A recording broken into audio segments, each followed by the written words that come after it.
Ki Jingjia syak kawang petrol bom jong ki police station berkikali pulit ki baja nongba shlong mar ki ki jaka hakiwi ki district menta ka pau tengkeranya ke jingtlot hakur kom terkam jong ki bor pulit ka jela lingba kini ki Jingjia kapen ken mau ye ki jingken tho ki pajba na ka por badru bandan ki jingye kren hadu hieng dorbar thau an ka jela ka bajuan ra ki emele khamtam bar ka jingbom la ki pulit ki jaka khapot pan ai jingyeda yala ki jong ki brio Kajingsha kentok ki pulet kadairu alor ki kambian ke bakani ketenat kamla ban kemi ki brio ki badan keti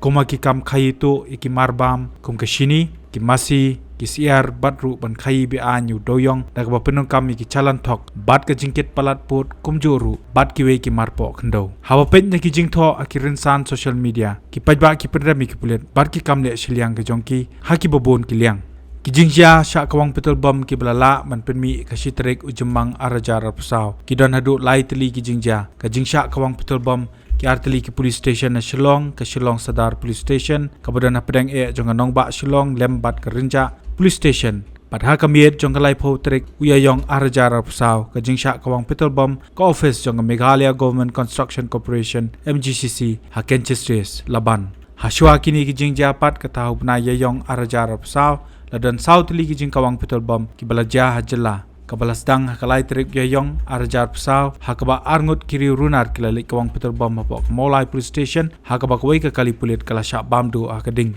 Hadian artayo tam kata Maria Deb ke election tab watch ke election MP Lok Sabha hakar pesau trip yayong kawai ke kali senran jong director personnel jong kanipko Major General Rajesh Kumar Jha kala syak kawang petrol bom hakathan dem tring kabahap apok Madan Riting police station Hadian arsengi pat kata ka arpundria trik yayong arjar pesau ke yeng sa jong sumbut menteri rangba ka jela ba snyo balang dhar kabadan na nong mensong Shillong kala syak kawang petrol bom hakiri runar ha kapor mistam na lor kini ki Jingjia hanong ba Shillong peteng sak Jingjia syak kawang petrol bom ki artli ki kali ba penyang phalau ka jawai police reserve ki ba kenthop ikoi ka bus pulit bat ka Maruti gypsy shimet jong wei pulit ka ba kila ingkong khaj bat kani kala ja kalai pho trik yayong arjar arpsau Hakabaide bat ki Jingjia ki baja ka shitrik ujemang arajar pesau haba ki nong thok kubor ki lalit penring video hakawai ni ki police station harenja PS ki pulet ka tega PS ki lapha delete no iki video na ka kamera jong nonglum kubor hakaba ki la ai daw ba ki bor bahlor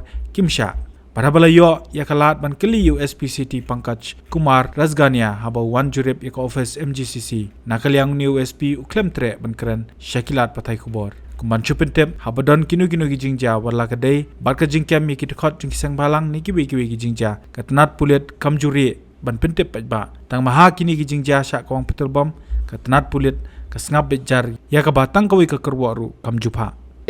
So three incident had happened in various places in Sri Lanka. Can you tell us? Can you tell us?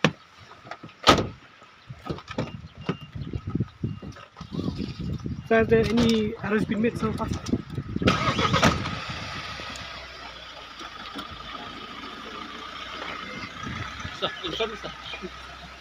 हमें फोर्टिफाइड चावल को अपने रोजाना के खाने में प्रयोग करना चाहिए ताकि हमें और हमारे परिवार को सही पोषण मिल सके। इसके साथ साथ सभी चावल उत्पादकों को भी फोर्टिफाइड चावल उपलब्ध करवाने चाहिए ताकि हम सब इससे स्वास्थ्य लाभ ले सकें। आपने तो हमारी आंखें ही खोल दी। अब हम अपने और अपने परिवार के लिए फोर्टिफाइड चावल ही लाएंगे। Food safety and standards authority of India द्वारा जनहित में जारी।